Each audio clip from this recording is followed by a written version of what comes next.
Hi guys, welcome to my channel.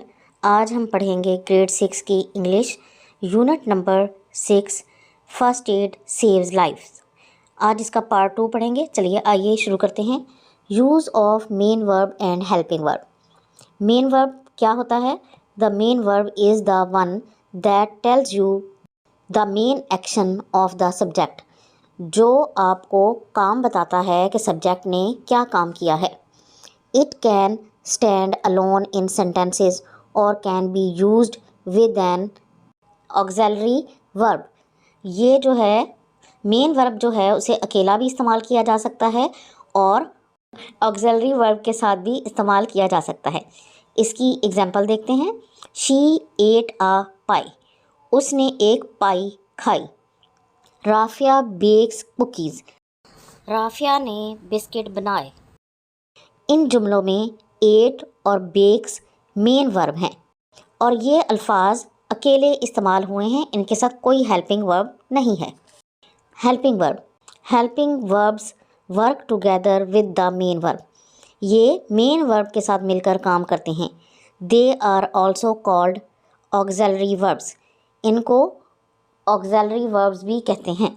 For example is, am, are, has, have, had वगैरह ये helping verbs हैं। इसकी examples देखते हैं। I have finished my work. मैंने अपना काम ख़त्म कर लिया है। She is helping her mother in cooking. वो कुकिंग में अपनी अम्मी की मदद कर रही है। इन जुमलों में हैव और इज़ हेल्पिंग वर्ब हैं, जबकि फिनिश्ड और हेल्पिंग मेन वर्ब्स हैं। Identify the main verb and helping verb in the following sentences. She is leaving। इसमें is helping verb है और leaving main verb है। I am doing my work। इस जुमले में am helping verb है और doing main verb है। They have decided to advertise। इस जुमले में have helping verb है और decided main verb है। Frank played tennis when he was 12। इस जुमले में was helping verb है और played main verb है। I had seen the movie before। इस जुमले में had helping verb है और seen main verb है। Next question is about conjunctions and transitional devices। सबसे पहले देखते हैं conjunctions क्या है। Conjunctions are words that connect two phrases or clause। दो क्लॉज या फ्रेजेस को जो अल्फाज आपस में मिलाते हैं उनको कंजक्शन कहते हैं। कनेक्ट टू क्लॉजेस, दो क्लॉजेस को आपस में मिलाता है। Removal of conjunction from a sentence will affect the grammar of the sentence. अगर किसी जुमले में से कंजक्शन को निकाल दिया जाए तो ग्रामर पर असर पड़ता है। कंजक्शंस कौन कौन से हैं? And, but, because, if, after वगैरह। Examples, I like mangoes and apples. इस जुमले में एंड कंजक्शन है। I am hungry but the fridge is empty. इस जुमले में बट कंजक्शन है। Let me know if you go to school. इस जुमले में इफ़ कंजक्शन है।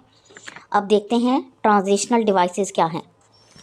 ट्रांजिशनल डिवाइसेस आर वर्ड्स और phrases that indicate the relationship between the sentences और पैराग्राफ्स। ट्रांजिशनल डिवाइसेस वो अल्फाज होते हैं जो फ्रेजेस या पैराग्राफ के दरमियान राब्ते को बताते हैं। कनेक्ट टू सेंटेंसेस और पैराग्राफ्स, ये अल्फाज दो जुमलों को या पैराग्राफ को आपस में जोड़ते हैं। Removal of a transitional device from sentence will not affect the grammar of the sentence. अगर जुमले में से ट्रांजिशनल डिवाइस को निकाल दिया जाए तो वो ग्रामर पर असरअंदाज नहीं होगा। ट्रांजिशनल वर्ड्स कौन कौन से हैं? Before, while, then, as a result वगैरह वगैरह। Example, before leaving turn off the fan please. इस जुमले में बिफोर ट्रांजिशनल डिवाइस है। I fell asleep while studying at my desk. इस जुमले में वाइल ट्रांजिशनल डिवाइस है। Then I want to go home. इस जुमले में देन ट्रांजिशनल डिवाइस है। Next question is complete the sentences by putting conjunctions and transitions words in the following statements. Dash you go home make sure to switch off the lights off the office. If और ये conjunction है। I like grapes dash bananas, इसमें आएगा and और ये transitional device है। Let me know dash you want to go home early, इसमें आएगा इफ़ और ये कंजक्शन है।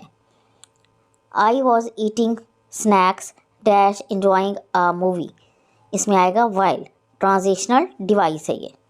Next question is about the form adjectives from nouns. इसम से इसमें सिफत बनाइए। We can form adjectives from nouns by adding suffix to a noun.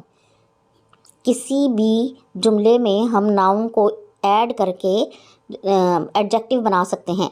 The adjectives that are formed by adding Y और A आई और आई A L और आई S H और I C as a suffix are given below in the table. वो अल्फाज जिनमें ये Y ए आई और आई A L वगैरह इस्तेमाल करके एडजेक्टिव बनाए जा सकते हैं वो नीचे टेबल में दिए गए हैं। If the noun has an E in the ending, अगर किसी नाउन के आखिर में ई आता हो, इट इज़ रिमूव्ड, तो उसे हटा दिया जाता है और उसकी जगह पर वाई ए आई और आई ए एल इस्तेमाल किया जाता है। तो आइए देखते हैं टेबल में वाई लगाकर कौन कौन से नाउन एडजेक्टिव में चेंज होते हैं। लक, लकी, और ए एल इस्तेमाल करके accident, accidental. I A L कहाँ इस्तेमाल होगा? Finance, financial. I S H child, childish. I C artist, artistic. Write down the adjectives of these nouns. अब नीचे कुछ नाउन्स दिए गए हैं, इनके एडजेक्टिव बनाने हैं। Length, lengthy. Nature, natural. Magic, magical. Comparison clauses and relative clauses. Comparative clauses क्या होती हैं?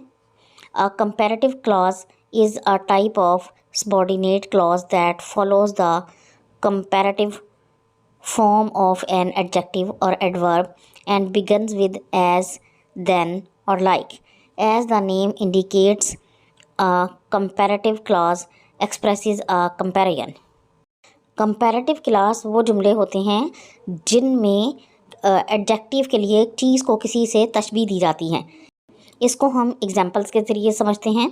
Her smile was as bright as sunshine, उसकी मुस्कुराहट सूरज की तरह चमकती हुई थी।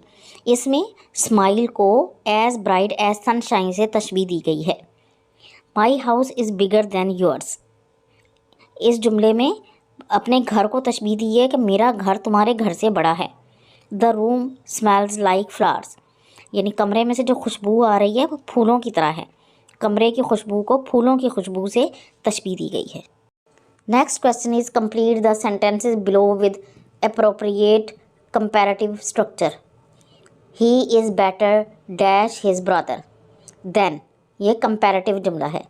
I am just as stubborn dash my mom as, ये comparative जुमला है।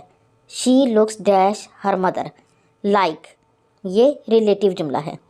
Relative clause, a relative clause is a subordinate clause which specifies or gives information about a person or thing. Relative clauses come after the noun or pronoun in English, often begins with a relative pronoun such as who, which or that. यानी ये relative pronoun किसी शख्स या चीज़ के बारे में मालूमात फराहम करती हैं और इनके बाद इसमें ज़मीर आता है। ये आम तौर पर दैट, विच, हु वगैरह के साथ शुरू होती हैं। For example, the boy who is eating pizza is my brother, इस जुमले में हु रिलेटिव क्लॉज है। He is looking for a bag which he has lost, इस जुमले में विच रिलेटिव क्लॉज है। क्वेश्चन है rearrange the relative clause in the correct order, तो इसको करेक्ट ऑर्डर में आप बनाएं। The fruit on the table is not fresh. दूसरा जुमला है he is looking for a bag which he has lost. तो ये थी आज की वीडियो। अगर आपको पसंद आई है तो इसे लाइक और शेयर ज़रूर करें और इस तरह की मज़ीद वीडियोज़ को देखने के लिए मेरे चैनल को सब्सक्राइब ज़रूर कर लें। अगली वीडियो तक के लिए अल्लाह हाफ़िज़।